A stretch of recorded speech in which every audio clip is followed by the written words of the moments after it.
Hello, and welcome to another episode of Unturned Stones. On today's podcast, I'm going to be interviewing Jared Hinsenkamp. Jared's actually a very longtime friend. I've known you since middle school and Seventh grade, yeah. Seventh grade, yeah. Our relationship really developed through wrestling. Yeah. We had a lot of fun, long, terrible / fun weekends of tournaments and practices. But that's really where our friendship developed, and we kept it a little bit post high school, and unfortunately, life got busy. Life happens. Yeah, life happens. We weren't able to keep up a ton, but you're somebody who I know. I feel like you've had an interesting life story. You've been through a lot, and I've never really sat down and actually asked you a lot more about your life and the experiences you've had. So I was very excited that you were down to do this interview so I can actually sure. ask you more, because I feel like I've known your family pretty well. I know your older brother and your dad would, all the years of wrestling, how much they would, we wrestled with your brother because he was obviously around when we were in high school, and then your dad would always come around to practices. He'd come around to me and stuff, and I wrestled with your dad a ton because he was the only big guy that I could wrestle with. So I felt very close to your family through most of high school and stuff like that. So it's kind of, it'll be fun for me to get to ask some of these questions and dig into it a little more. So kind of just to start out and tell people a little bit about your childhood, where you're from, and a little bit about your family, how many brothers you have, stuff like that. Sure. Grew up, born in Milwaukee, actually born in St. Joe's Hospital on Burleigh over there. Dad was a Milwaukee Firefighter. Mom was a teacher's aide for Milwaukee Public Schools. So I had to live in Milwaukee during that time period. Okay. I had to. I think I went to MPS kindergarten and then did some Catholic school until 6th grade, and then 7th grade went to Greendale. That's when we met. Graduated from there. Did a year of college, dropped out, and went into my job. So, which was police aide, cop, now fireman. Okay. So childhood life for you, growing up in Milwaukee, you had 3 brothers. 3 brothers, 1 sister. 1 sister. Your oldest brother is how much older than you? 8 years. 8 years. And then it's 8, 7, 3. 3. Okay. And then your sister's younger? She's 7 years older than me. Oh, she's 7. Okay. Yes. Yeah. Okay. Josh is 40 years old. So he's 8 years older than me. Jamie is 39. Jake would be 36. And I just turned 33 in June. Okay. So the youngest kid, how was it for you being the youngest in the family? I mean, it's hard to say. You don't know, comparatively. I guess when I look at my son now, being the oldest, I was probably treated a little bit differently. But I didn't have the biggest relationship with my oldest siblings, Jamie and Josh. Being 8 years older that's pretty wide range. Yeah. And then Jake, who's got 3 years on me,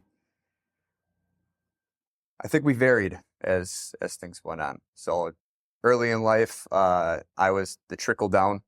My 2 oldest siblings would bully Jake, and then Jake would bully me. I would just get whatever he got. And then as we got older, kind of did our own separate paths. Even when we were in high school, he was a senior when we were freshmen. So when he was on the wrestling team, it's not like we got along.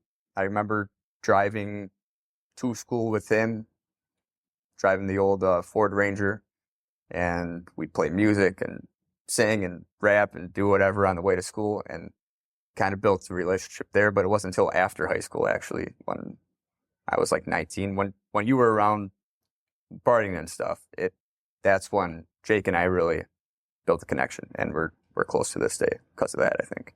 Okay. When you were younger, I mean, was there a resentment of kind of getting bullied by him, or No. Was he still kind of always it's still your big brother? You still have the love of, he's still my big brother. Yeah. And again, it's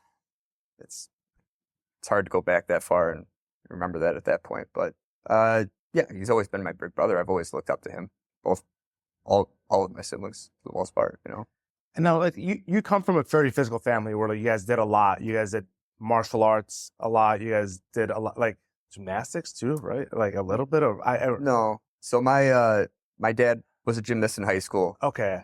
and he kind of I don't know. I had a natural aptitude to it, and he taught me how to do a back handspring, and I could do backflips and stuff by I don't know, age 5.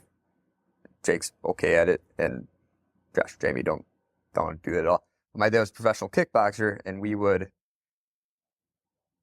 kickbox since I was, I always done it. Never like at a gym until way later in life, but we had mats in our basement. We had big 16-ounce boxing gloves. I remember specifically my brother and sister, Jamie and Josh, being so close in age, they'd argue and they want to fight. He's like, hey, okay, put these 16-ounce gloves on, battle it out. And, they're small or they're just tuckered out after. Yeah. I don't want to do this anymore. No, you want to fight? You guys fight. And they're not getting hurt, but they're getting tuckered out. Yeah. But yeah, always wrestling in the living room. Josh, Jake, myself, my dad, my sister would even get into it. My mom hated it, But it was always in the living room. We were always wrestling around. It was very physical. Yeah.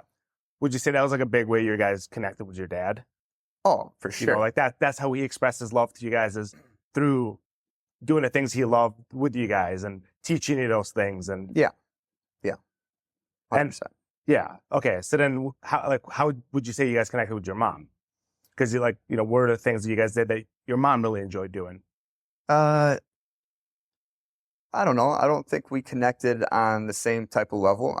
I love my mom. She's my mother. My dad, was a firefighter. He'd work 24-hour shifts, 48-hour shifts. So dad would be gone a lot. But as you saw when we were in high school, he was around for a lot of the things. He would come to practices all the time. He'd come to the meets. He'd make time for us. But like, if I think back to it now, I think back to my mom being there when I was a kid. But I also remember him being there as a kid. My memory as a kid is not all there, So, yeah, relationship's good with mom.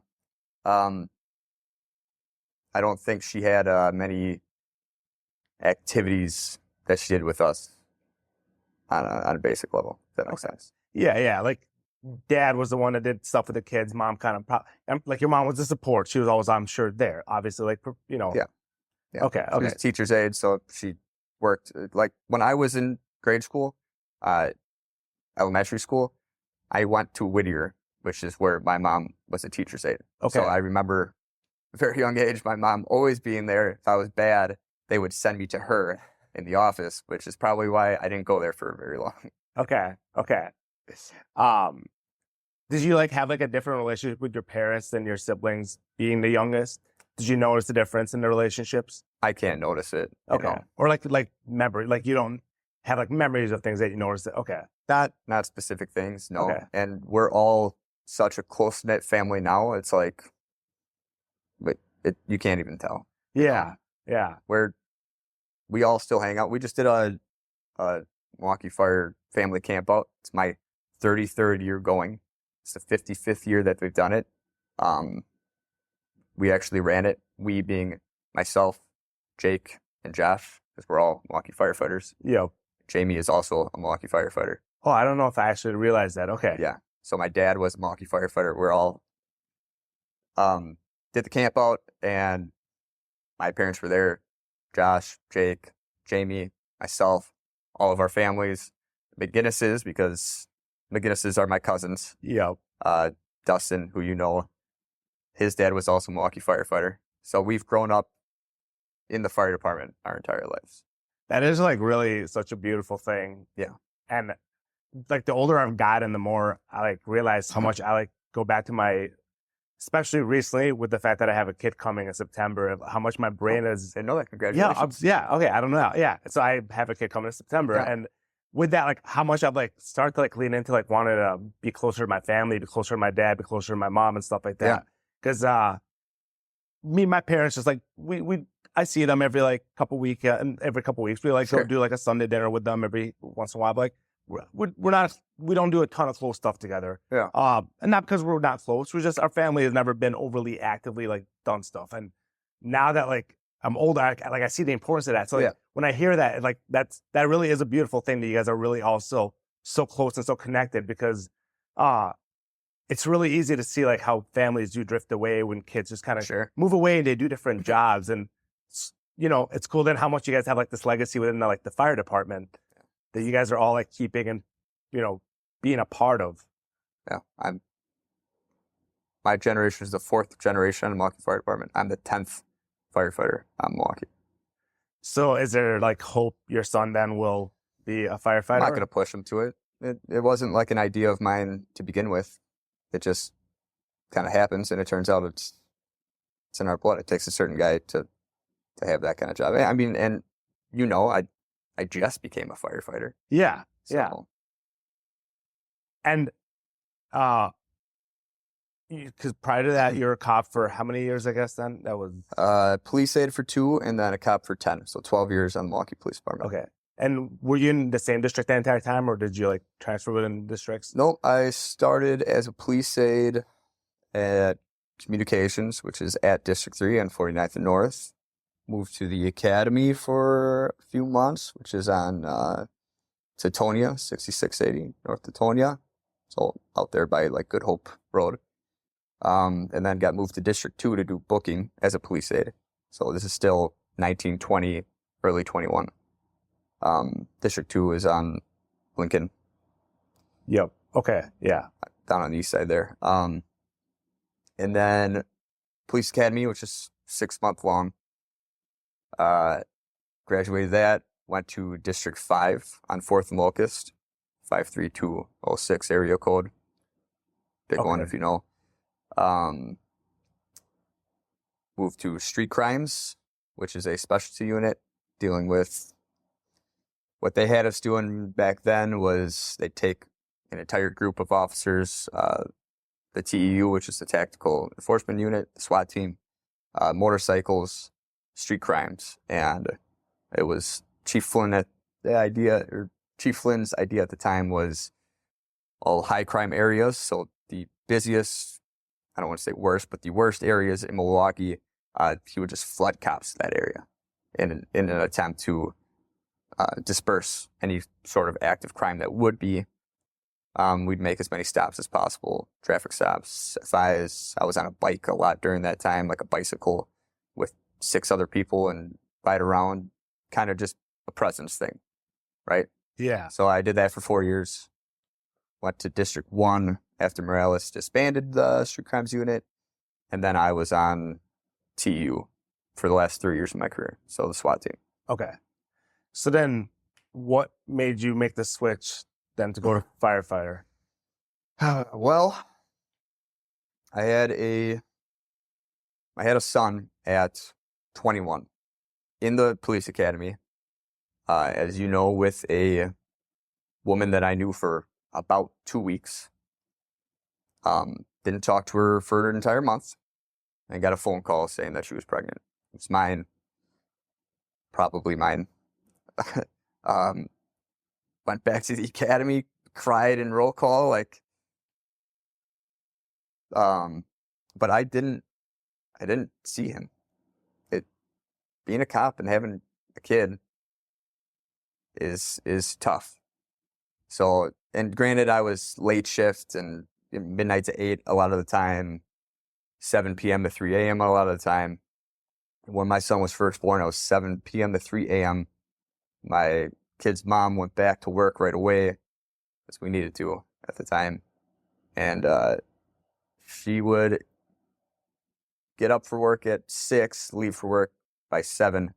I would get home from work about 3:30, 4 a.m. if I didn't have overtime, and then leave to go to work at 5:45. So I would try to get there an hour early.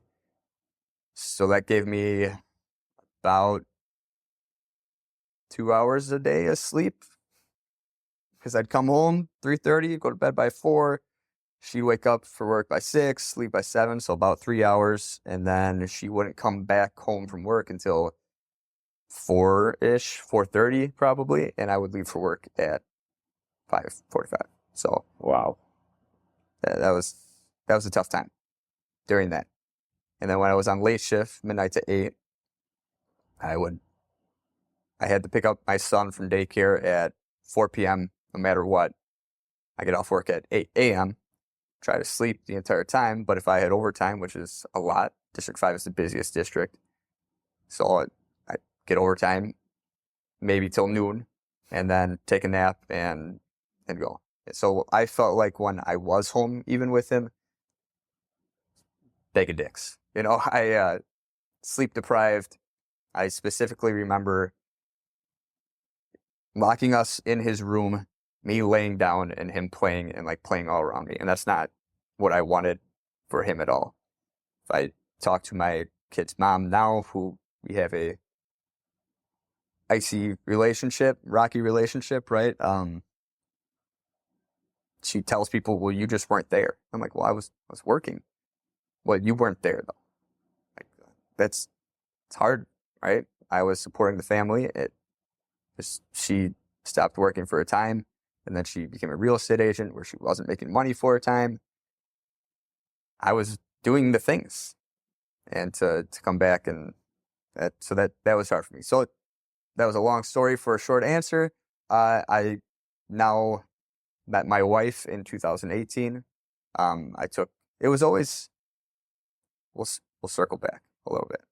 So it was never the plan to be a cop, right? I went to college mostly for pole vaulting, but to be a civil engineer. And that was Platteville? Platteville. Yes, yeah, Platteville. Okay, Platteville. Yes. And that clearly didn't work out. Well, can you talk about that more? Yeah, So, absolutely. Yeah, like what was this? What happened with your freshman year, like that freshman year, and why didn't it work out for you? It's not that it didn't work out, right? Like I had a 2.0 average in college, which I could use multitude of things as excuses. That's when the swine flu was a thing, A1N1 or whatever it was. I caught it twice in college. Shit, yeah. So I was like bedridden for a week, 2 weeks or a week at a time, twice. And I really wanted to get all of the general classes done with, like the classes that don't go towards anything. I had my idea to be a civil engineer on the basis that I liked engineering in general. Like our high school had a civil engineering architecture class that I loved. Wasn't necessarily the best at, but I loved it. It was fun, especially using the CAD program, going through designing things. That was cool. I don't think I necessarily knew at the time that civil engineering and architecture are not the same thing. Like, Yeah. So I wanted to do more of the architecture side of it, but I'm not an artist, which helps, So went into civil engineering because it was the highest paid engineering at the time. Like that, I'm like, I don't want to be a failure in life. Was my idea. Took only gen ed, general classes. I took 18 credits the first semester and I think 16 the second semester on top of doing track. And just wasn't for me. I've heard you talk about it on the podcast before, and yeah, I drank, I partied, I did the things you necessarily didn't want to do in college, and then track was what I wanted to do. So the only reason I kept the 2.0 average is because you had to have at least 2.0 average to be on the track team. So it was tough. And then I kind of sat down with my dad after first semester, and he's like, well, this, he wasn't paying for college. I was paying for college. I had to take loans out. Like, so maybe this isn't for you. They have a police aide test coming out. The city, why don't you become a firefighter like us? There's no fire test right now. Get your foot in the door at the city and try out this police aide thing.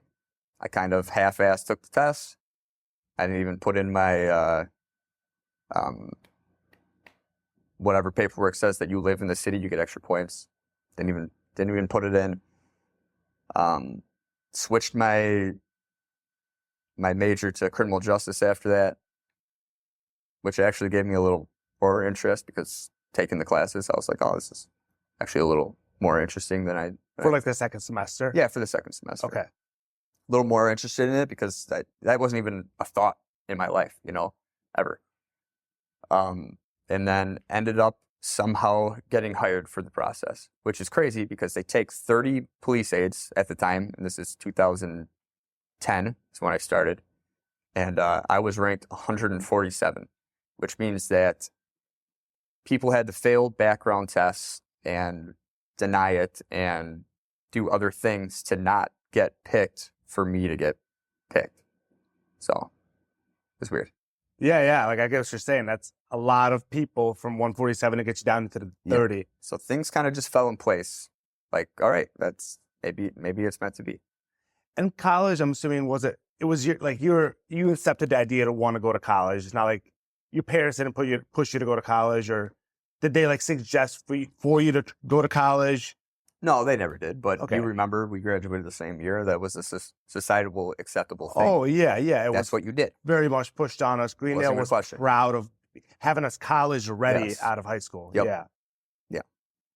Okay, so for you, it was just kind of the pressure of society of this is the next step. Yeah, that's the next step. That's what you do. Okay. Right? So, and it's good for you that you didn't. But track too. I wanted the pole vault. Yeah. Okay. So then you also had the athletic pursuit with it as well. That was actually a big thing. So I got scoped out by a couple schools, Whitewater. I don't remember the ones, but Platteville. And Platteville was the only one that had engineering that scoped me out. So that is the main basis of me going to Platteville. Was the coach already had been talking to me about going there to pole vault, and then they had engineering. So the program and the athletic program and the academic programs lined up. Yeah. But again, it's good for you that you made this decision early enough and that you didn't go through like 2, 3, 4 years of college and then decided I didn't want to do this degree or this is not for, like you decided it early enough, which is a thing that a lot of people don't do. A lot of people do go through a lot more college and then never use that degree and never do anything with it. 100%. I think the main thing for me was, dude, I don't want to be in debt starting 18, which I don't think a lot of kids now understand, which is why people think that should be paid for when, no, man, you're signing a paper saying that you're going into debt. And at an early age, I was like, I don't want debt at 18. Maybe I should start my actual life. Also, a lot of kids that, if you go to a local college, UWM, Platteville, Whitewater, Oshkosh, any of these local colleges, the tuition is really not that bad. And that, honestly, after 4 years, isn't that bad as long as you don't take a ton of loans out for extra stuff. $6,000 a semester? Yeah, compared to like people they're like wanting, like they want to go to Marquette, MSOE, then they want to go out of state college. Yeah. And then they're paying out of state tuition. And then they also want their like that excuse. Like the people are going like $200,000-$300,000 in debt. That's crazy. Yeah, because they're never going to pay it back. That's why they want an excuse. Yep. Well, and here's the thing too. Like police officers, if you do a 4-year criminal justice degree, which if anyone's listening that wants to be a police officer, don't ever do that. That's the most useless degree you could ever have to become a police officer. Now, if you want to go federal routes, yeah, it's cool. They do a tuition reimbursement if you work for a municipal. They do that for lawyers as well. You get your law degree, you can work for the municipal. You can work as a assistant district attorney or as a defense attorney working for the public defender. Yep. After 10 years, I believe it's 10 years, they have a tuition reimbursement type deal. So there are ways to get it paid for, but you have to actually help society, a lot of the times. You commit to something for long term too. Yes. Yeah. Yeah, it's very true. Which military was also going to be a plan too. Because again, back in my head, I still wanted to do college, right? It was still my plan to go part-time because Milwaukee Police have $1,200 a year towards tuition. they reimbursement. So the plan was, I'll just do school while I'm doing that, do something else. So if I didn't get the police aide job, the plan was to go into the military, get the GI Bill, pay for college. The plan was always college until I realized that's why, you know. Okay. So then at that point, police aid and like that put you down that route with the slight idea that getting your foot in with the city will make it easier to get into the fire department eventually if you wanted to. Yes. So there was always in the back of your mind, once you went this route, that having your foot in the city is going to ultimately let you get into firefighting if that's what you determine after being in the department however long. Yeah. And so the 10-year span that you did it could have been shorter, could have been longer, or couldn't have been shorter. Okay. So they had a test for Milwaukee Fire Department in 2008. We were 17. I was 17. You can't take the test until you're 18. And then they have what's called a cadet program, which is like the police aid program. It's kind of a internship type deal. You get paid. They didn't have that during the time period that I would have been able to do it. They got rid of it. My brother Josh, my oldest brother, he was a cadet. And then I don't remember the year. They got rid of it for a long time until 2012 when I turned 21, and you have to be between 17 and 19 or 17 and 20 years old to do it. 19 to 21? Yeah, 19, whatever it is. 17 to 20, I think, is the ages. So I couldn't even do it anymore. So I couldn't be a cadet, couldn't apply for the fire department. 2008 is when my brother Jake applied. They didn't have another test until 2017. So I took that test. So 7 years on the police department until I could take a test. I didn't do so well. I got placed 319 or something like that. I was on the list for, what was it, 5 years? So in 2022, I decided to make the switch to go to the fire department. And that's when your turn was next up on the list? Yeah. Okay, cool. Okay, so then at that point, it's that they reached out to you and said, you're next up, you're on the list, the offer's there, and you were able to take it. Yep. Okay, and then I'm assuming your wife supported this and wanted it as well? Or? Yeah, because we thought that would be better for the kids. Okay. You know, I started a new family, and my wife in 18, married 20, I have 2 kids now, so a third on the way at the end of August as well. That's wonderful. Yeah. Well, I'm sorry, 4 kids, 2 kids with her, a third on the way with her. My son also is with us most of the time. Okay.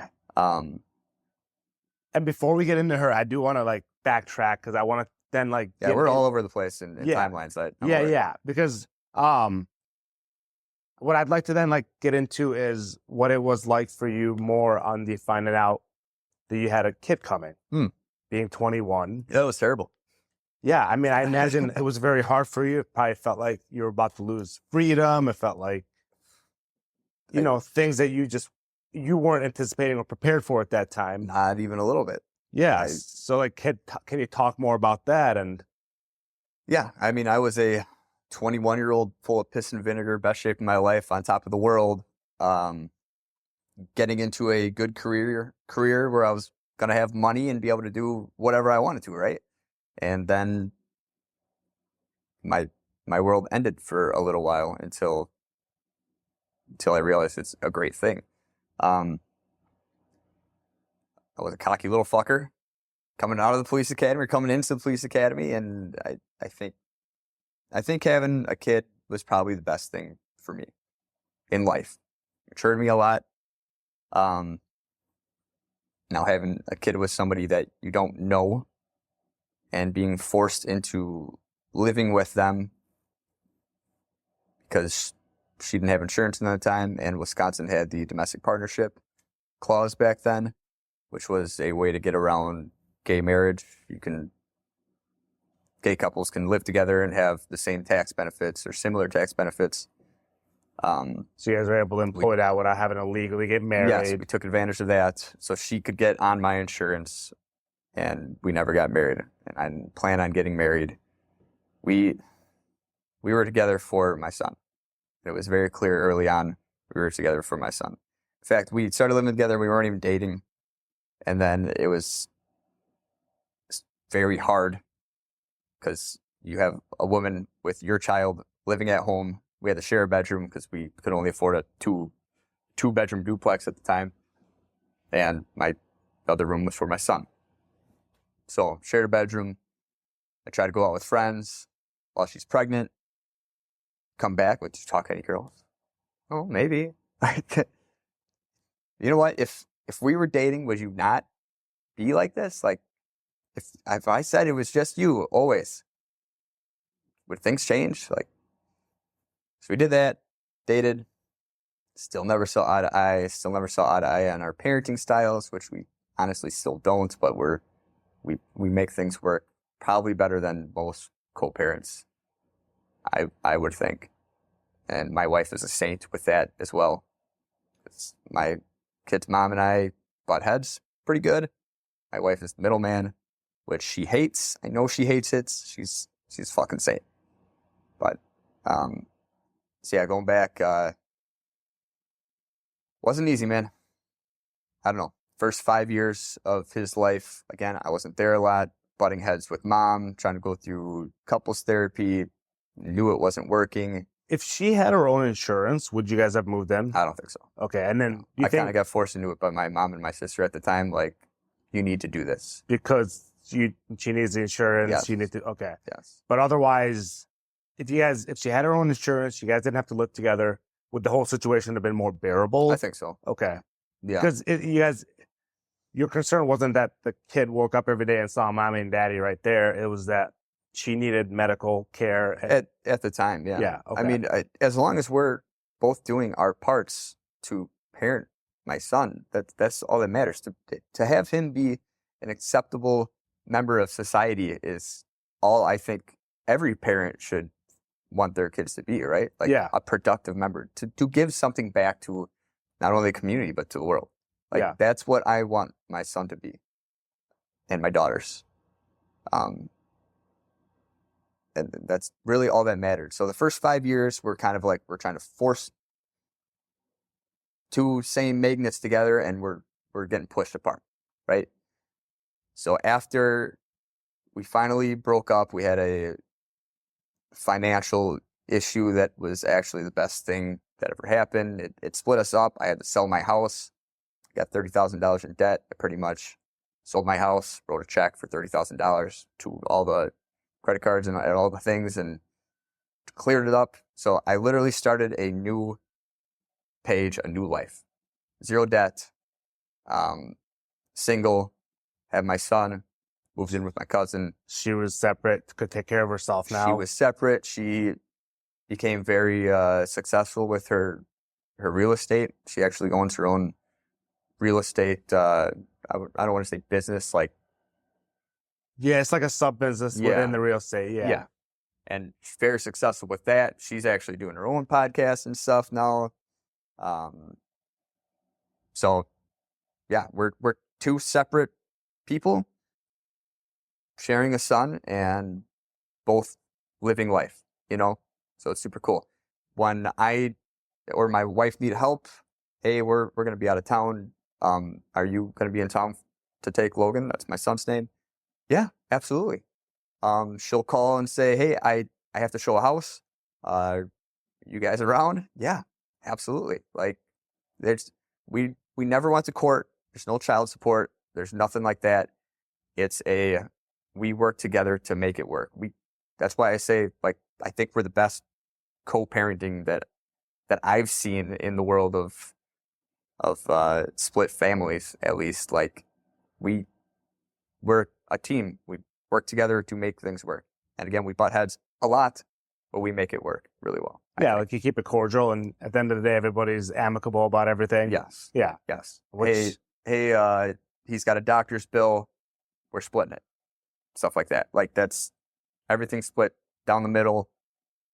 And if it can't be split down the middle. The other side takes charge and takes over it, and there's no ill will at all. Do you, seeing Logan's childhood and him growing up compared to like your kids now, with your wife, like, do you notice the difference in like how they grew up because of like the parents being together as opposed to not being together? For sure, but I don't think it's a difference of parents being together as parents being apart as much as my son's mom and I have completely different parenting styles where my wife and I are on the same page for a lot of things, right? Like my wife and I are not big on screen time at all. I bought a house out in Franksville with 12 acres of land, 8 acres of woods. We're outside all day, every day playing. My son likes to play video games and be on his phone, which he has a phone because my son's mom bought him a phone. I'm super against it, but I understand why he needs a phone to communicate, especially he's 11 now. He's doing things. So that's the only part that I find difficult. It's like we just don't share the same thoughts on how parenting should work, which is fine. But early on, it was tough. It was like I felt like I need to fix everything that she's doing. But what she's doing isn't wrong. It's just different. Yeah. So now we're trying to get in the middle point. Like we just went camping and he had his phone up there and we're like, and it's a big campground. So, hey, go play. Just bring your phone. Stay off your phone. Bring your phone. No game. Like you're with your cousins. Go be a kid. Go play. Have fun. So, yeah. And does he? Will he then go play with his cousins and go have fun, or does he still kind of have a hard time? Yeah, but like sometimes I would call him and he'd answer at half a ring, and I'm like, he was on his phone. Yeah. He was ready. Yeah. So. Yeah, I can imagine that's hard. Because you feel like you want to make them follow the way of life that you kind of prefer 100% of the time, but you can't control them 100% of the time. And like you said, it's not like what their mom's doing is bad. It's just different. It's a different way of looking at, how you want to raise kids. And I think back to when we were kids. I don't know if you had the same experience growing up, but like, I fucking loved video games. I would play video games as much as possible, but I also played outside. Yes. So much, like a ridiculous amount of time, drinking from the garden hose, like because you had to, because you're exhausted. Playing football in the street, like doing all the Milwaukee things you could do. But to be fair, I had 6 other kids my age group in my block, and we had all like shared backyards. We'd all meet up in the middle. He's got 2 or 3, but where we live, for some reason or another, like it's not the same. I remember the first couple weeks being there. He's like, "Hey, can I go ride my bike?" I'm like, "Dude, go ride your bike. Go see there are other kids around. Go play. Yeah, awesome." And he'd go to their houses, and then like a month later, we got text messages. "Hey, can you let us know when your kid's gonna come knock on our door?" I answered in my role, like, why would I do that? He's a kid. Yeah. Does he care? Like, and then he was looking in one of their windows to see if they were home, and they were like, "What is he doing?" I'm like, and at first I was like, "Yeah, that's weird." And then I think back to when I was a kid. I'm like, I did the same thing. Yeah. You knock on the door, nobody's answering. Where are they? Where are you guys? Yeah. Yeah. Like, Curious kid. So I don't know if it's because I'm not in Milwaukee, I'm not in that city dynamic anymore, and it's more a very rural farm area. Yeah. Rural. That it's a different dynamic. I don't know, but and I think he's getting gypped a little bit on that. Like one thing we really love about like the little neighborhood we live in Greenfield, like we live in this like little pocket. Like we like live on a cul-de-sac, and there's this little park right at the end of the cul-de-sac, and we always just got like kids running around the street, and it's like I love that. I love just seeing kids being outside playing, because it means they're not on their phone, it means they're not inside on tablets or looking at screens, but they're outside like actively doing stuff, riding their bikes. So like I love seeing that, and like I hope my kids someday are good about being out, because when you express like I want to, our hope is our next house to buy in the next couple of years is going to be one with a lot of acres, a big backyard, a big wooded lot. So that way we could, like you said, spend all day outside with the kids. Because that's the way I want my kids to grow up, is be outside, play outside, get dirty, be off the screens. Because I do think that's so important for kids to like explore the physical world, because it builds confidence in them as they get older to 100%. Be like, able to explore the real world, as the cities and stuff like that. Builds friendship too. Yeah. To have that. Lifelong friends are going to be your neighborhood friends. That didn't really happen in my life, I guess, but we all went our separate ways. It's Milwaukee. It's people split up went down much different paths. But my last house that I had was also in Greenfield. It's like 96 in Brookdale. Okay. You know where that is, like right off of Layton. Yeah, right by Root River Park. Yep. Or over there. That's what he had. We also had a dead end street over there. We lived right on the corner. Our house was like the hub for all the kids. We had a trampoline. I'd have like 8 kids on my trampoline at one time. I was like, please don't get hurt. I was going to say, do not tell your insurance company. That's exactly. That was way back when. Doesn't happen anymore. Definitely does not happen anymore. But I was like, this is awesome. So when we went and looked at the house, like we saw all these other kids, and these playgrounds and everything. And we're like, dude, it's gonna be the same, except for he's gonna have 8 acres of woods, build forts, do his stuff.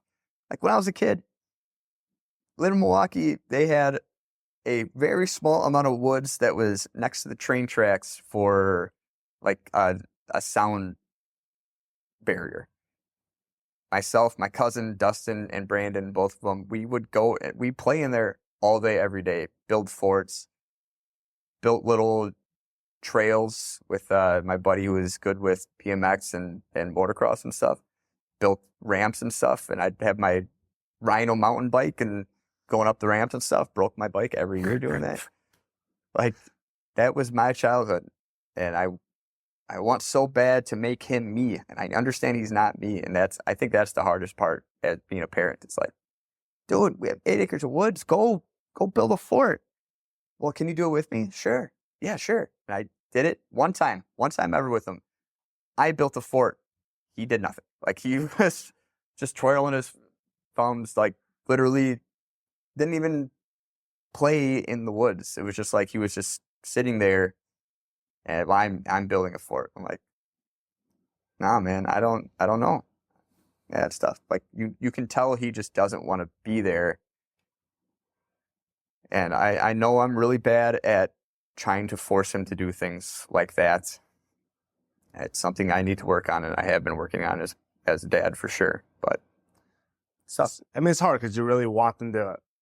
If there's parts of your childhood that you really look back on fondly, you want them to like have those same memories to look back on fondly. You think of the times they built forts, the times they built hills out of dirt so they could jump their bikes over. Yes. Stuff, because it's just exciting. That's what kids do. Yeah. I remember we used to have in the woods, we had a bunch of kids made like a nice little loop and with a bunch of dirt and rocks, and like made it so we do a bunch of jumps all around this little loop in the woods, just in the middle of the woods. Bunch of kids doing some yard work basically, and set up Dude, my cousins and I used to go in dumpster diving for like wood. Pretty much. It's like a random lumber of people tearing down stuff in their house, bring it there, find some nails, and steal a hammer from our dads and go make the jankiest of forts that, like, I remember one fort we made was, we grabbed the lumber, did all that, and we had all of them stacked up on one piece of, like, here. So if that one spot broke, like the entire thing would go. Think back to it now. I was like, oh man, yeah, God, being a kid, sometimes I forget, like random memories will come back at things I just did as a kid. Yeah, some sketchy things too. You're like, wow, I be alive. Yeah, sure. There's things that really push the limit. Yeah. But okay, so that's. I can see that you like really would want to push that in your kids, and it's hard. But do you feel like with your kids now, with your wife, like that have grown up on the property, and like the ones that spend more time outside, it's easier to probably get them outside, but they're also younger. Yeah, they're 1 and 2. Yeah, they're okay. Yeah, so like 1 and 2, and they're really not really at the age you're seeding them. So Yeah. we'll see. I can't make any determination. Yeah. I actually, I want to keep talking bad about my son. The hardest part is the athletics. Like what we talked about earlier. For me, it was, we were constantly doing stuff with my dad. We did the kickboxing. We would wrestle. We would do all these things. I played soccer a lot. He would come to practice. He did the same thing like what he did in high school with us. He would come to practice and do it, right? Like he did that with all the sports that I ever did. My son has zero interest in any athletics whatsoever, and he doesn't have the aptitude for it. When I try to do things, I try to go outside, and I have a basement full of wrestling mats and boxing stuff and pretty much a full gym down there. Zero interest. Zero. And it's hard. I would struggle with that. I would for sure struggle with that if my kid had zero interest in one of my biggest things, which is sports and athletics. Yeah. Yeah, that'd be hard. And they are their own kid, and he's gonna have his own things he's gonna excel at. That's different. Yeah. But initially, it's hard because it is a big thing for you that it's been such a big part of your life, being so active, so fit, being into doing anything that involves pushing your body and pushing your limits. Yeah. And to see them not like want to take to that, it's hard because you see an importance of it, of like physical health and also the mental health side of it that it really 100%. plays in. 100%. Yeah. So like for you, would you say growing up, like movement and being physical was a way that you kind of always like dealt with emotion? I don't know about growing up. I kind of just always did it. So I can't tell you. I don't think I was a super emotional kid when it came to that stuff. Like, yeah, I had outbursts for sure. Got kicked out of my house a few times as a kid. Like, but I'd say now for sure. For sure, I battled any sort of depression, anxiety, or anything like that with working out, hitting the bag, doing whatever. Okay. Not that I have a super amount now, a pretty comfortable place in life, but like you feel like you've gotten to like a level of maturity for yourself that feels like peaceful and sustainable. Like yeah. I'll still have my second outburst of a yelling fit or something like that, but it's not. After that's done, and I think my wife actually hates this, is like after we just had an argument, I'm like, hey babe, do you want to go do this? And she's like, no, I don't want to do that. I'm like, well, why? Because I'm mad at you. Oh, you're still mad? That was 30 seconds ago. Like, so you found a way to come back to center very quick. Yeah, I think so. Where you think in the past you weren't as good at coming back to center? Yeah, for sure. And I think a lot of that has to do with not just sports, but the type of sports, wrestling. I remember both of us during wrestling losing matches, punching lockers. Losing it. Yeah. Right? Crying. I would cry after losing. Dude, absolutely losing it. Yes. I think you have to experience that as a younger adult or as a child to be able to zero in. Having the job I did, yeah, you can't really lose it, that being the police officer, right? You kind of got to maintain a pretty good emotional balance when people are screaming in your face or when people are coming at you with a knife or have a gun that you're wrestling with, which has all happened, and obviously you can see around the world what happens when you don't have that emotional balance or that fortitude to be able to act quickly or act responsibly and be afraid on something that you should have trained for. Yeah. And again, with that job, the wrestling, the jiu-jitsu, the kickboxing, all of that stuff helped with that job. And if you're going to be a cop, you should have all of that. Yeah, for sure. So I'm glad you mentioned something back there, which is the like post wrestling matches, like right, losing it. I think one thing me and you connected on a lot in high school is like I had an issue with like my emotional variability. I can be so high and I would get so low. Yeah. I could be on top of the world and feel so great, and then I would get I would freaking get down. I'd be Yep. pressed down. And I know that was something me and you related on because Yeah. we'd experienced it in wrestling. We'd experienced it down the highs of wrestling. We'd experienced it in the lows where we had very sure. low lows whenever we'd lose, especially very like big matches or impactful matches Yeah. and stuff like that. And that was something for me like that I've had to like really work on maturing out of. Yeah. And But you found out early that it's something you need to work on. yeah, I you know, it was maybe irrelevant a little bit within the context of wrestling matches and being on a team because yeah, whatever. But like, it, you know, it would come out in relationships. The highs and lows would come out in relationships. Would come out in other parts of life. Yep. So like for you, how was that maturity with having to like learn how to control those highs and lows? Because I don't know what that was like for you post high school time Yeah. like that. How did you dealt with that? And then you went through, I believe, what I believe a level of maturity that most people need to In a go lifetime, through. I went through in like 2 years. Yeah. Well, no, to have like becoming a father, becoming responsible for something outside of yourself. I think the level of maturity that takes to do it's people are, like 16-year-olds are capable of it. 21-year-old, it just most people don't hit it at that age nowadays. People aren't hitting it at 21, let alone hitting it when they weren't expecting it because they weren't in their high school sweetheart married at 21 finally decided to have kids. Like in a situation for you where you weren't planning on it, but you went through. I think the biggest maturity that people can go through is to have to deal and be responsible for something outside yourself, where no matter what you want to do, no matter what you want to say, you have to constantly be responsible for this thing. Yeah. And I think that forces a level of maturity in people that nobody expects, and you have to go through it young. So like, how was that for you at the same time as like you having that trait that I had, which is like the ability to go so high and low and then deal with all the stress that came on and then the kid?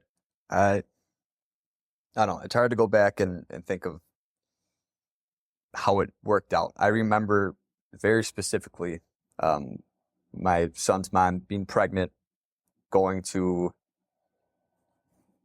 a Christmas, like my side of the family's Christmas. And I was going to introduce her to my family, right? She's bearing my child. And like last minute, she said, I'm not going. And I did have my outburst. I punched the fridge very hard and it freaked her out. I think that was a turning point for me, was like, this was a normal thing that I've always done. I punch walls. I have an outburst and then I'm good. I always had that. Like I do it and then I'm good, right? Yep.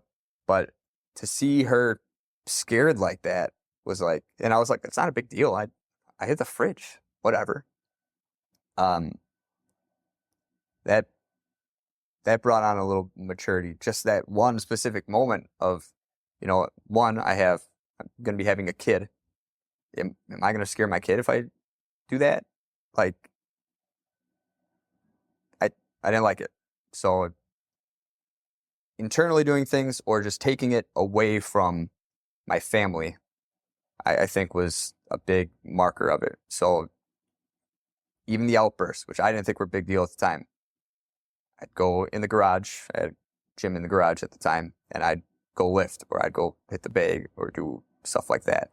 And I think as time went on, as my frontal lobe matured and I matured as a person, I had to do that less and less and less. It was more of okay, I can't do this around my family. I can't have an outburst. And now I don't need to go into the garage to hit something. It was, I know I can't do it here, but I want to stay here and not just walk away from an argument or walk away from my kids or anything like that. And I don't know if that's the very specific evolution of how that happened, but I feel like that was a big part of it. If that makes sense. Yeah, I've experienced something similar where, like, in front of my wife, earlier in our marriage, I would have outbursts, and in the outbursts, I would want to punch something. And there's a point where it's like, I had 2 holes in my house, like one in the door, one in a wall, and you're like, man, this is just like, what am I doing? Yeah. First of all, I gotta patch. I gotta fix this. I gotta fix this, and like this isn't like and obviously reflecting, being like, I can't believe I did that in front of my wife. Yeah.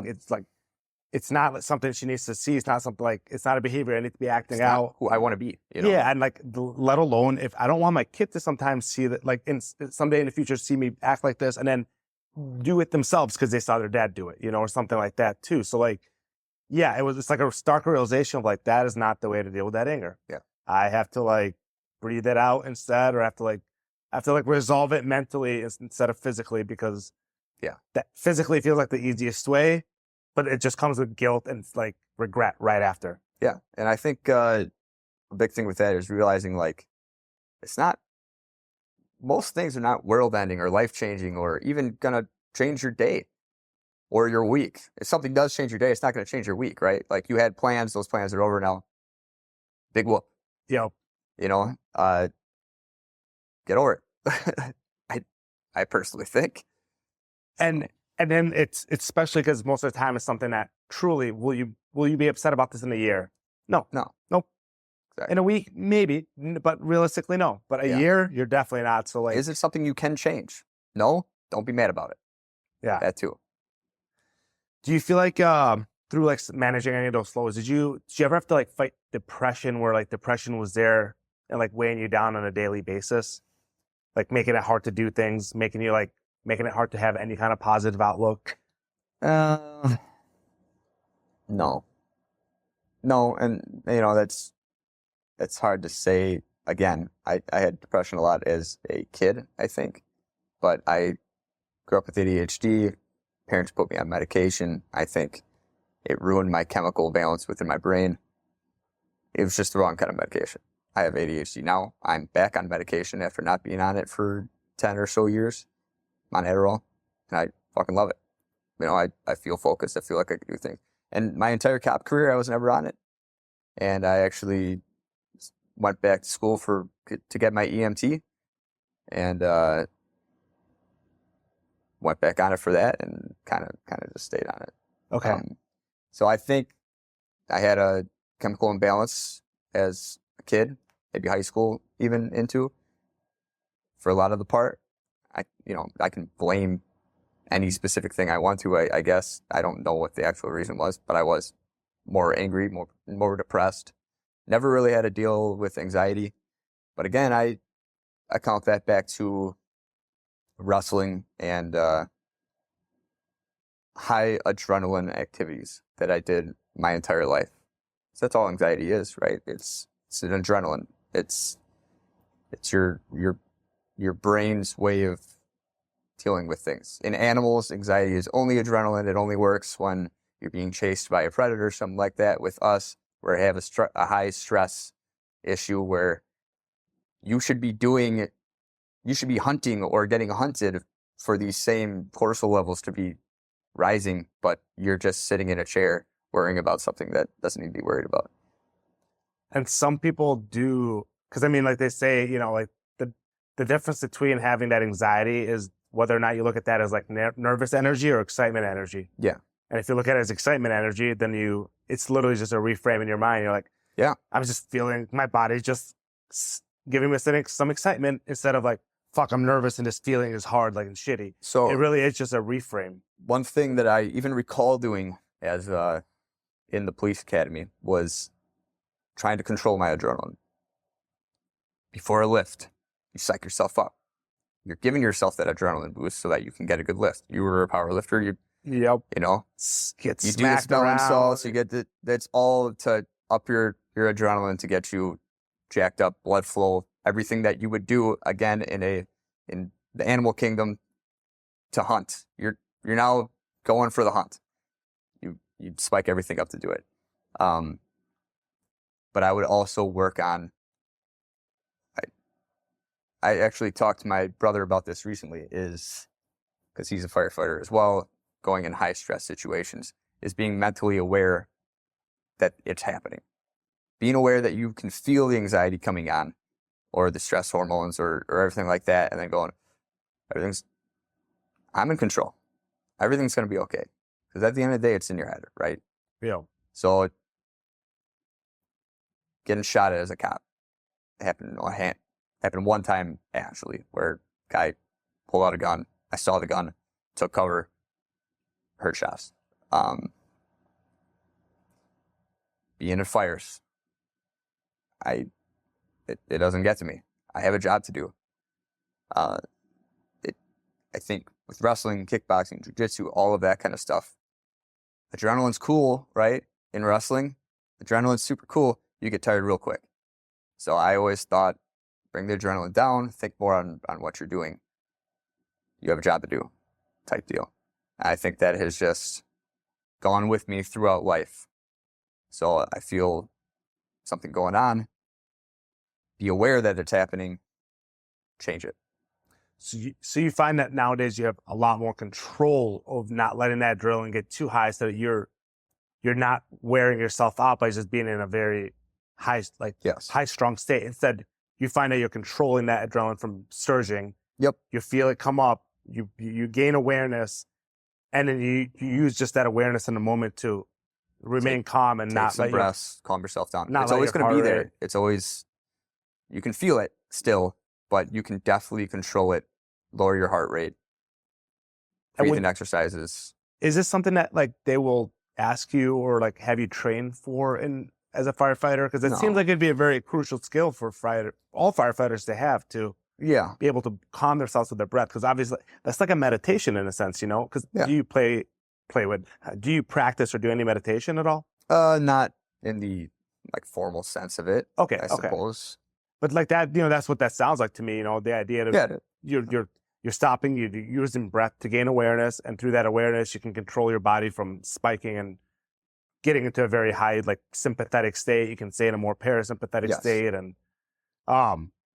so would you like how this is something that you've developed just over the years? It's not. I think I had it pretty early on. Okay. I honestly, I think being on the ADHD medication with this like methamphetamine, right? Like I was always at a very high state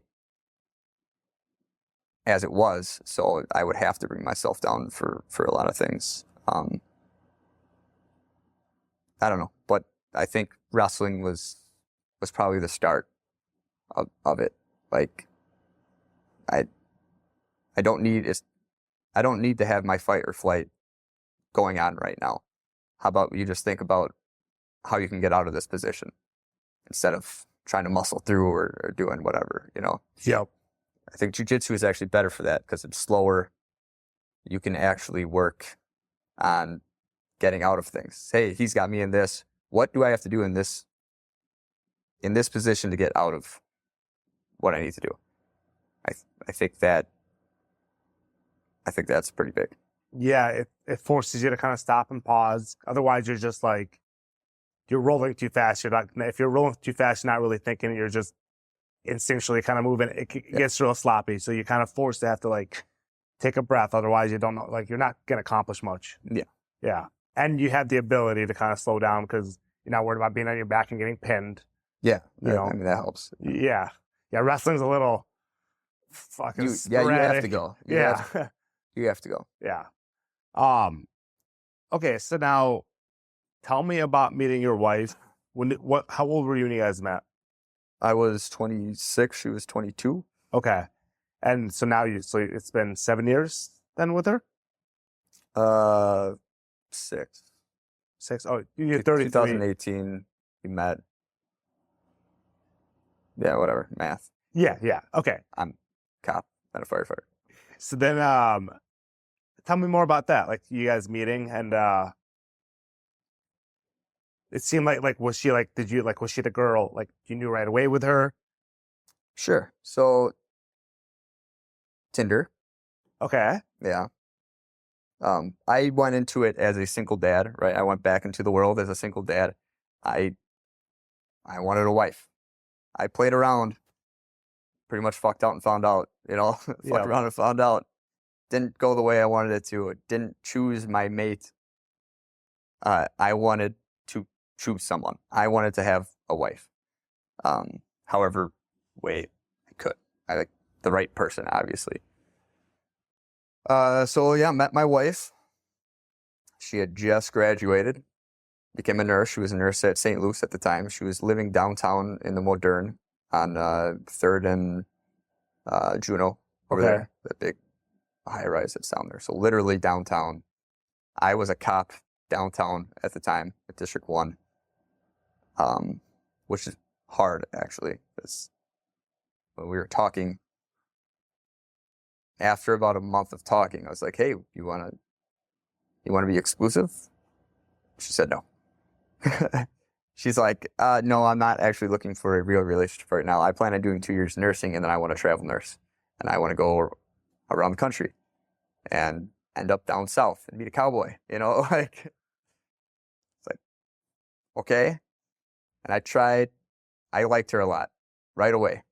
Felt a connection. She had this bubbly attitude that, like, I just loved being around her. I still do love being around her, So I didn't want to get attached, if that makes sense, because my first try at a relationship after breaking up with my ex was I got attached real quick, and I got ghosted, which never had happened before in my life. And I was like, you want to feel depression or anxiety then? Like, holy shit, dude, I was down.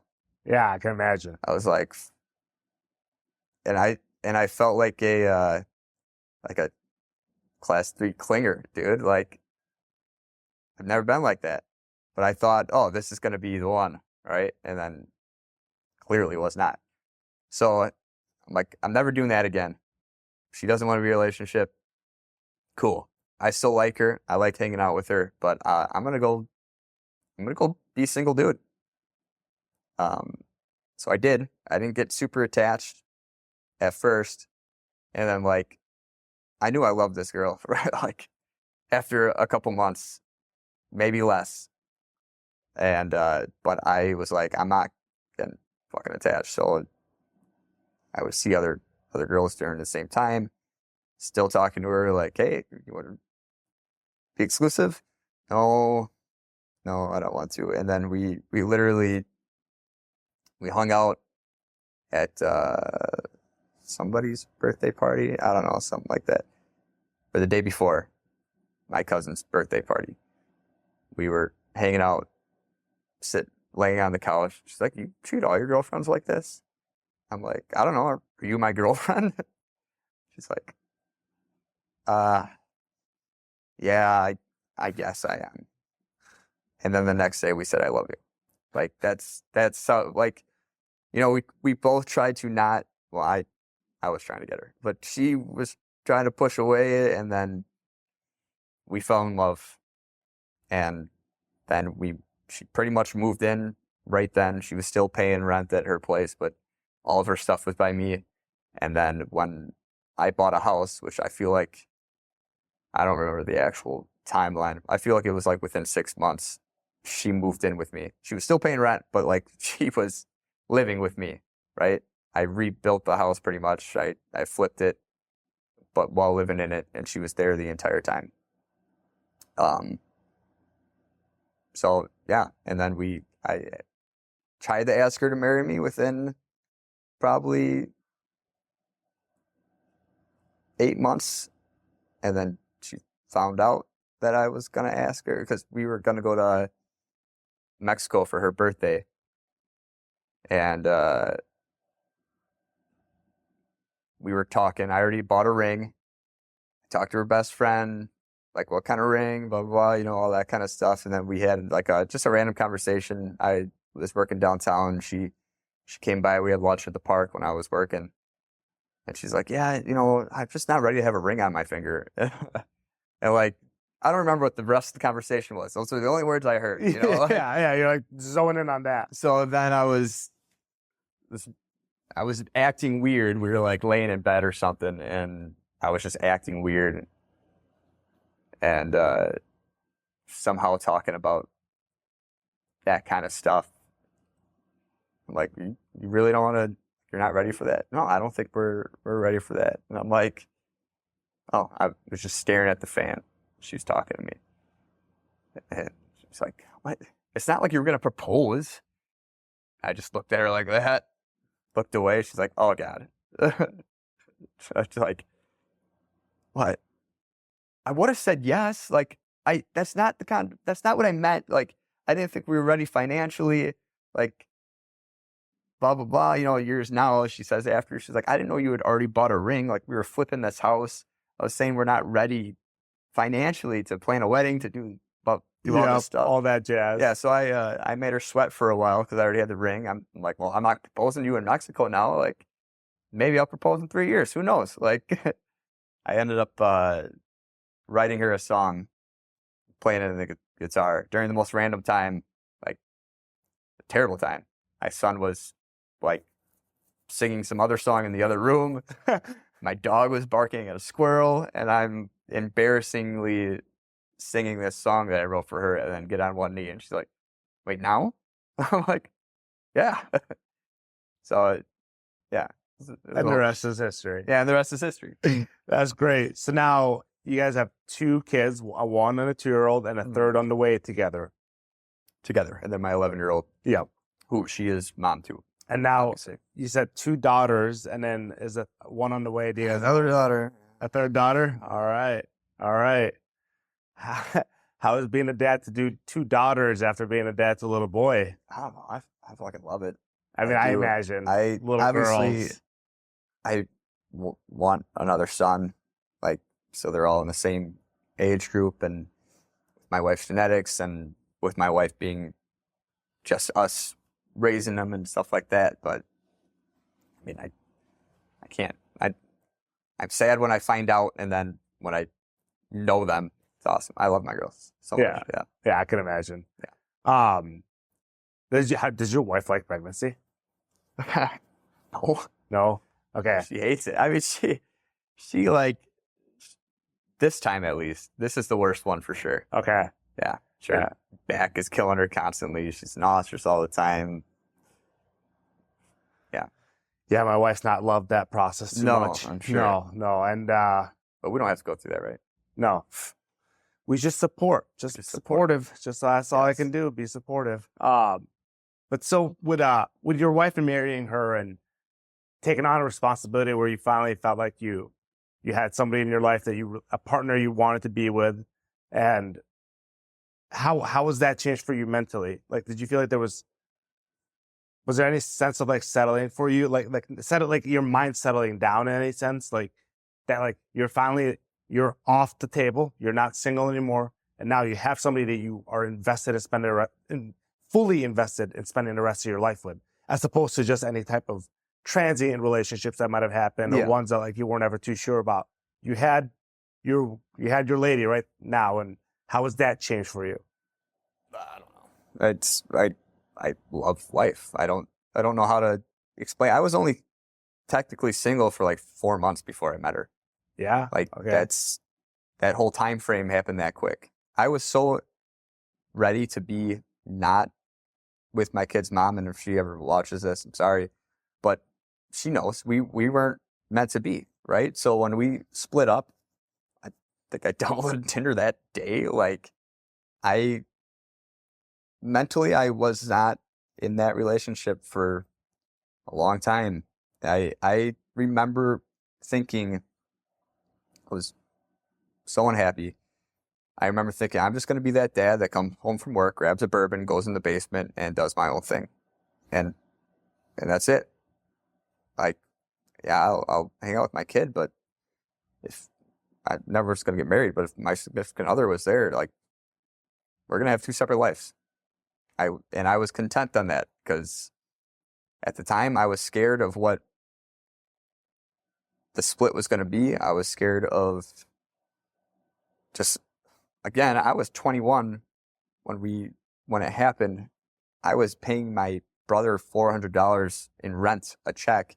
That's the only adulting I ever did, right? She was 26 at the time, 27, whatever it was, and she had her own apartment. She was paying bills. She's doing all this stuff. I didn't even know how to do that stuff. So she took over all of it, which ended up being why things happened, went into that debt, and that's whatever. But all taken care of now. Yeah, all taken care of now. Which also forced me to grow up in a day. Like, you're on your own now. again, it's the best thing that ever happened to me. So, Yeah, like for me, like being married and just like being with a woman I want to spend the rest of my life with, I feel like it calmed down my brain a lot. yeah, Like I don't know if like you were like, I get this feeling we're similar in the sense that for me, especially post high school, I was always like I was bouncing girl to girl. I was always like I didn't want to be alone. I was always trying to like hook up with girls or like date girls. Like instead of just accepting being like, I don't need to be dating somebody or with any girl. Like I could just take some time to myself. Like I was bad about that. And there's something about like the way my brain just bounced between that so much that it never like let me truly just stop and focus on myself. And like, I feel like the growth I've had while having such a supportive woman in my life who also fills that hole of like my companionship, my lover, like somebody who I could rely on. Like it's amazing the growth I felt like a maturity that I've gone through just because of that. Yeah. Just because she's there and she's a rock in my life now. And I'm not bouncing around looking between relationships, trying to find something to fulfill me anymore. I have to figure out ways to fulfill myself because that aspect of my life was filled now. And the aspect that, I thought I was trying to fill was something else that I was having issues with, like let me figure out other issues I wasn't dealing with. Yeah. Did you find like there was anything like that for you? Yeah. 100%. Okay. Yeah. I feel so comfortable in life just with my wife and my kids. Like, and it's hard now because she's working full time. She's a nurse at the VA now, and I work 24-hour shifts and then come home. She works a 12-hour shift, so we're not doing childcare. We're just on a rotating schedule, so we don't get to spend a whole lot of time together. It's more just about the kids and making sure that they're good. So that makes it a lot harder. Like, and again, we didn't have what you guys have right now, which you won't have anymore for a while. Yes. But like the relationship that you had, like how long have you guys been together? Since 2017. So similar time frame, right? But I had a son during that time frame. So she immediately got put into this parent position, and we never really had hey, let's go travel, let's go explore, let's go do this stuff. It was, for sure. So that you guys instantly went into a relationship where there was a responsibility outside of just a relationship. Yeah. Yeah. You guys couldn't just truly savor in the relationship. And that is hard. You're right. We savor a relationship for sure. Yeah. But if we would have had more time, it's just that. We started a family right away too. I mean, we had our first kid like right after getting married. So yeah. So you guys kind of went right into building family mode. Yeah. Which, isn't wrong because like there's part of me that is like, you get your family started sooner and those kids sooner, and then they get older sooner. They get to hit those ages where like you're at the right age and they're at the right age, and you guys can start to become friends and have fun with them instead of like being older and they start hitting like I wouldn't change anything. Yeah. So far, it's different ways to skin a cat. Where like no matter what, you're still gonna have kids that you're gonna love, and you're gonna spend a lot more time with your wife where the kids aren't there as well. Like, we have a whole life that someday when your kids are moved out, that you just get to spend time alone with your wife and like do whatever the hell you want because life is that much more settled. And once they're all in school, it'll be a lot better. Yeah. So like sitting in this place for you now where you feel this peace in life, like, how do you think like 18-year-old or 16-year-old, 15-year-old Jared would like see your life? Like, do you wish you could go back and tell that Jared everything's going to be okay? Or like, anything like that? Like, do you feel like that Jared? Because like, I knew there were some of the times like I saw you struggle. I saw you through some of the depression moments for you. I feel like in high school where, like you'd be down. It'd be like, it would seem like it'd really get you. And I didn't talk to you super closely during those times because I wasn't like, we weren't as good about talking about mental health back in the day to be like, hey man, like you're really down. Do you want to talk about it? Like, it's like how does that feel for you? Like to reflect on that? Do you ever reflect on that? I don't really that much. I probably should, but again, like we talked about earlier, that's not my mindset. The mindset is none of that was controlled. Like it's nothing I can change. The life happened the way it happened, and all I can really do is look at the present and the future. I like to take things one step at a time. I'm at such a, like, things could always be better, right? Financially and stuff like that. But I'm at such a comfortable position now where, fuck, I've been in the city pension for 15 years now. I can retire at 52. As a cop, it would have been 44. That's one of the things would have been maybe better, but this is also better because it keeps me in the city for 33 years as opposed to that. So instead of a 62.5% pension, I'd be getting at least an 85% pension. My wife is in the VA federal system, so like we're comfortable. Like everything's pretty much just going the way it should be going. I love my job now. I loved my job before. Clear. I loved being a SWAT cop. Like full-time TAC was awesome. Loved it. If I could have done that 24 hours on, 48 hours off, like this schedule, I would have stayed in a second. But now I'm on the fire department. I'm working at an awesome firehouse on a specialty unit, the HURT team,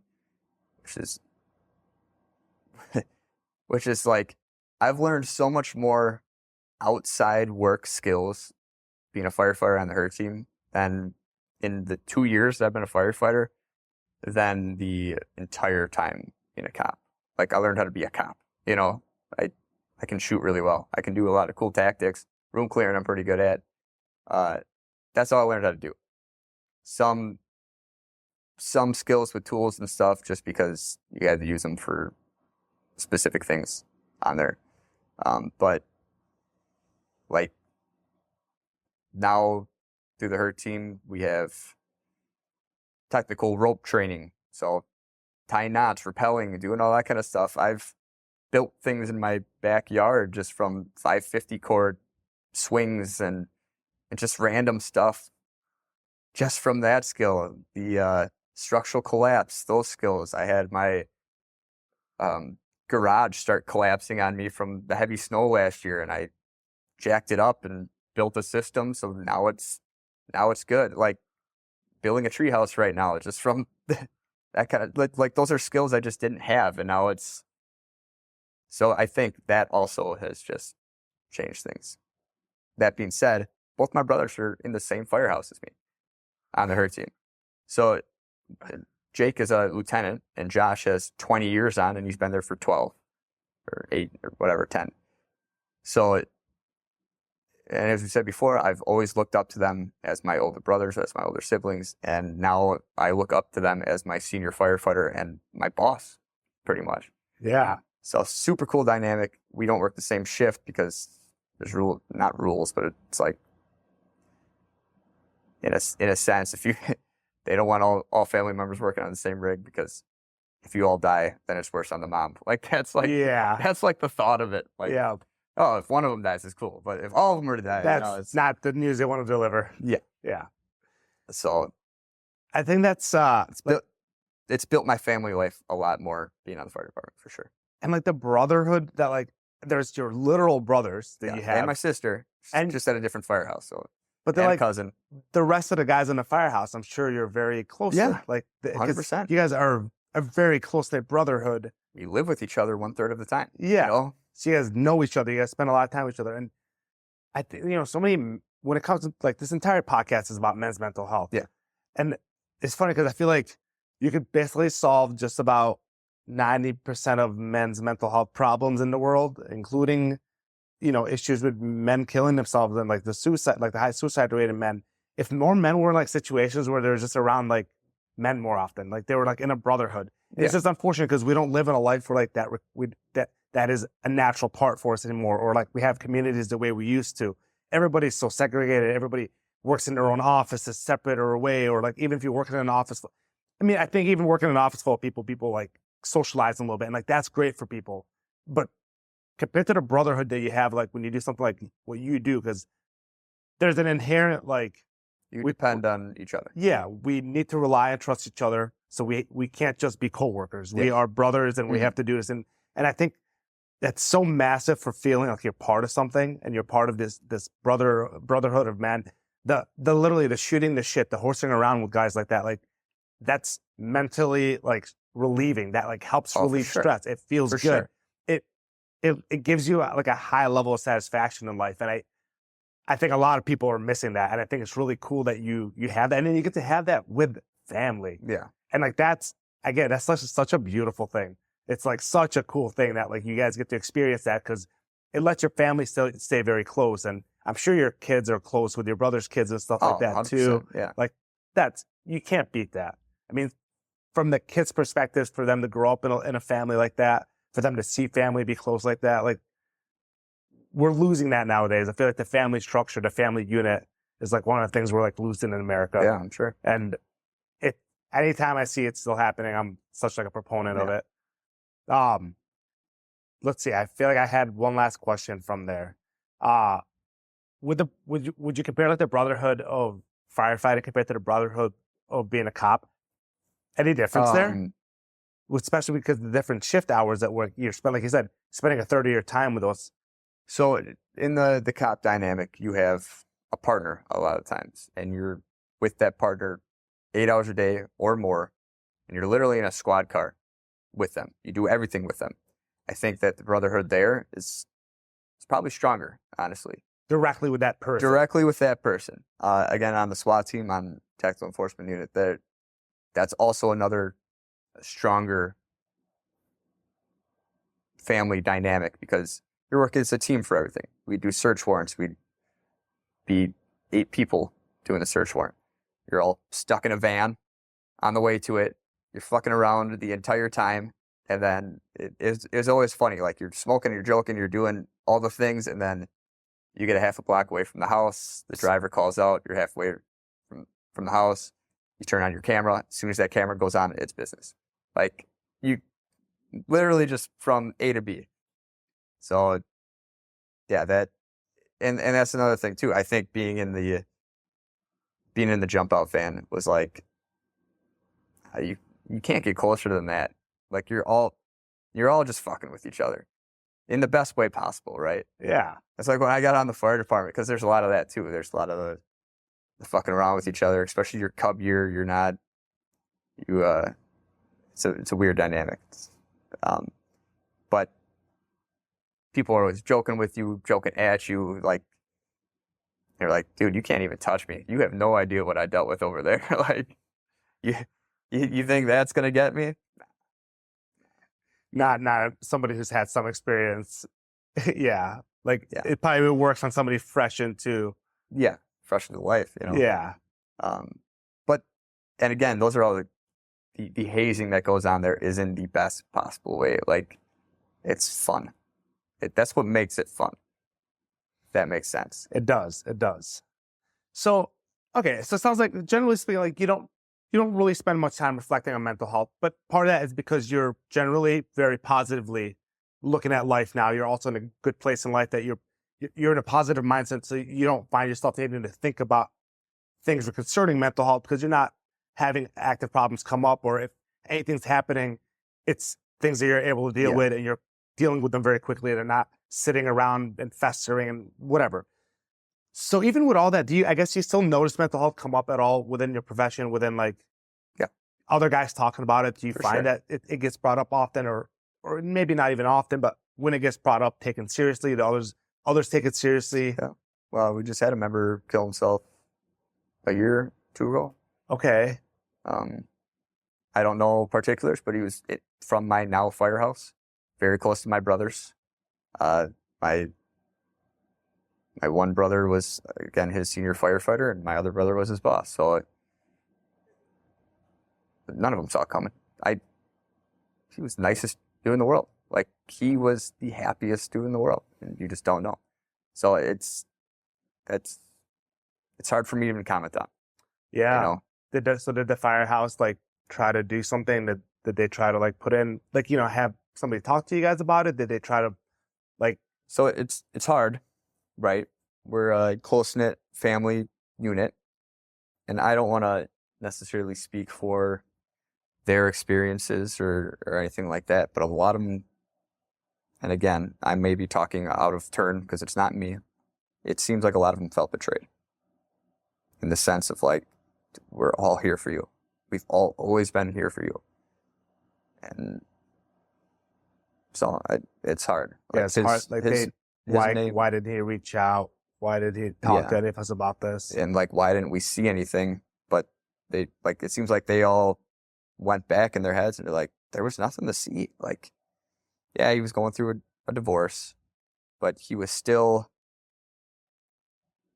going to people's houses, helping them with projects, like doing all the things. And I don't know. But again, I can't comment too much on it because I wasn't there for that. I did have a officer kill himself when I was a cop too. And actually, my partner at the time got sent looking for him because he was it was in 2016 because it was during or 2020 during the DNC. DNC was 2020. Okay, yeah. Supposed to be. And he was a big part of what the DNC was going to be, and it was a stressful time. He took a squad car at like midnight, took a shotgun from the office, and killed himself in a park. Shit. On the north side. Very high energy dude, former Marine, super high energy, happy all the time. Like, it's hard to see. It's hard, especially in those careers, because you do go through so much shit, right?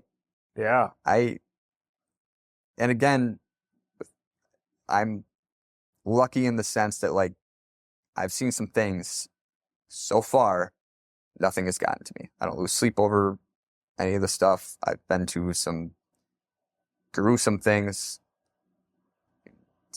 but 15 years in Milwaukee, in the two probably most stressful jobs, and I feel pretty good. Yeah.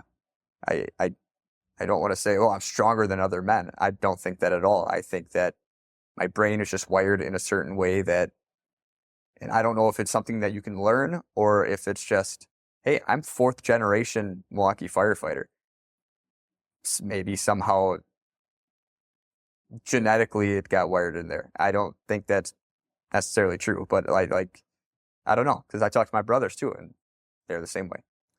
I mean, it's definitely like probably like the way you're raised, the way you're, like the toughness your dad kind of has, the toughness that you guys, all you boys kind of replicate from your dad, because he's like the main figure in your guys' life. He's the one you guys look up to and like replicate, because that's just what kids do. We look at our dads and our moms and we pick up their behaviors. And so you guys probably picked up that, your dad is somebody who deals with things. He's not going to probably show a ton of emotion about something. He's going to push through it. Like, you guys gained that from him. You guys gained that mental toughness and that discipline from him. But again, we didn't always have it. As a kid, I went through some dark times mentally. It's just, as I got older, seeing more dark things, I've gotten better. Yeah. But hey, your positive mindset plays into that. And you're somebody who doesn't try to focus on the negatives. Yeah. That obviously seems to be like a character trait that you've developed and that you've worked on here, whether it's been there or not your entire life. It's obviously something that's a part of you now, that you don't sit there and waste time thinking about negative things. So why would you think about negative stuff? You're going to just focus on the positive and move forward. And that's, a lot of people, unfortunately, more or less could benefit from that when it comes to a lot of their issues, is how much the power of positive thinking, which sounds so stupid. It sounds so simple, but like it goes far. It really does. We're little computers, man. Like, our brains work on chemicals and other things. And what we do with our bodies can change the chemical reaction that gives our brains. Yeah. Whether you're going to do it with medications, which I don't like, even as a person that's on medication. Yeah. I don't necessarily take it for my ADHD. It's more for, I'm awake. I'm awake now. It as bad as that may sound, like, I don't sleep at work, right? I come home to my kids the same way I did as a cop now, but I have 2 days to rest. But that first day I'm with the kids, like, it's like caffeine. It's like caffeine, Yeah. And it does the same thing as caffeine, in a sense. It's just to more of an extent. In my adult life, like ADHD came out for me a lot, and now I use medication, and it's basically just caffeine. It wakes me up. Otherwise, I'm sitting at my desk. My brain feels super freaking foggy. Super foggy. And like, I cannot think of like the next thought after the first thought of like, God dang it. Yeah. But with it, it's the next thought just flows. I'm like, okay, I can like. But also, I was on the carnivore diet for 9 months. Okay, how'd you like that? That got rid of brain fog. Got rid of your brain. Yes. I've heard a lot about that because I've done like a keto diet for a long period of time, and I noticed there was the same thing where essentially it's like removing like all the big carb sources. Yeah. I don't know if I can't do the keto things because I need to like a specific, this is what you can eat. Yeah. And that's why the carnivore is very well. strict on that. Meat, eggs. Yeah. Dairy, if you want it.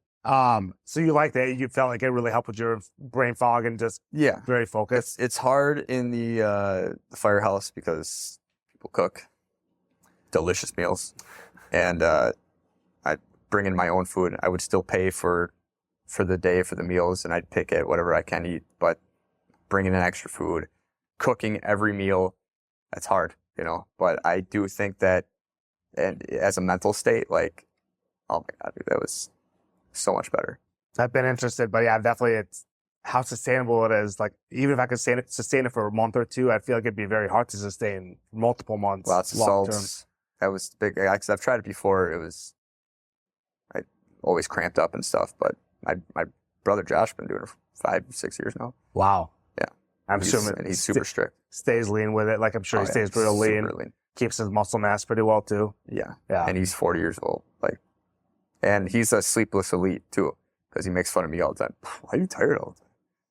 Like, I don't know, man. Sorry. All right, so here's a question for you. Maybe we can kind of finish off the podcast with this. Sure. With your brothers and you guys getting older and getting closer, because like I got to see your brother more like a little bit like where he bullied you a little bit more, being a freshman and a senior in high school. Yeah. That's the relationship I saw way more of. But I also understood that was a high school relationship. Him kind of being the leader of like the wrestling team in a sense, like. It was the hazing because we were freshmen too. But how would your guys' relationship develop? Because it's like, it sounds like you guys have gotten a lot closer. Mm-hmm. And like, has that closeness also developed into like, could you have an emotional talk with your brother? Could you guys like lean into each other about stuff like that nowadays? I think that Jake and I anyway, built, you were around for that too. Yes. You were around to see when we did that, because our friend groups combined, Joey, Derek, all of those guys, we all hung out. You were part of that. Yeah. So Jake was and is probably still one of my best friends, So, yeah. And then like with your other older brother, with Josh, like have you guys just gotten closer, like within the last 2 years of me being on the job? Especially being on the job. So prior to that, you guys didn't necessarily build up the relationship too much, but being on the job and having him be a senior. Always friendly, always a big brother, always, we're there for family events, Christmas, stuff like that. But I feel like that we've gotten closer within being a part of the same career. Yeah. So, and like now the three of you guys, like, so you said like you do feel like you guys are able to come to each other with, a more emotional issue or something's, mental health problem, whatever. You guys would talk with each other about that kind of stuff. Yeah, if we did too. We're all firemen, so it's still not super there. Yeah, I was gonna say that's like part of it, right? There's still like the macho-ness of being a fireman, and like it's not even that. Like I said, I've had these conversations with my brother, and all of us are like, yeah, that doesn't really bother me. Okay. But I'm being truthful about it, so I can only expect them to be truthful about it. You know what I mean? Yeah. And I don't think necessarily to us it's the macho-ness type of thing. I think it's genuine. Yeah. Yeah. And would you guys like talk closely with your dad about, stuff like that or no? Yeah, we could. He talks about very specific times for him that have fucked him up.